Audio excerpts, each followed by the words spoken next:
Над 200 гимнастичари од Бугарија, Македонија, Белгија, Англија и Грција учествуваа на 13-тиот мемориален турнир Љупчо Салачки, што викендов се одржа во Благоевград, соседна Бугарија.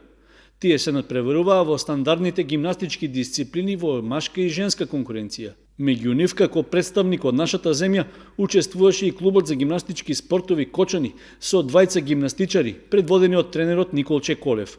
Според информациите од клубот, во силна конкуренција, нашите надпреварувачи одлично ги извеле нивните вежби, при што Јана Николова се пласирала во финалето, односно меѓу најдобрите 8 насправи.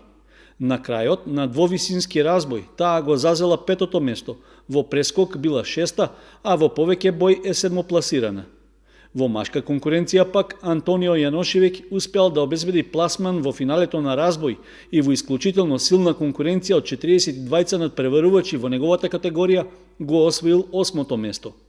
Со оглед на конкуренцијата на турнирот и условите во кои што работат кочанските гимнастичари, ваквите резултати можат да се сметаат за одличен успех на нашиот клуб. Инаку, меѓународниот турнир во Бугарија се одржува со поддршка од општина Благоевград и гимнастичкиот клуб Љупчо Салачки во знак на сеќавање на поранешниот спортист и тренер на овој бугарски клуб.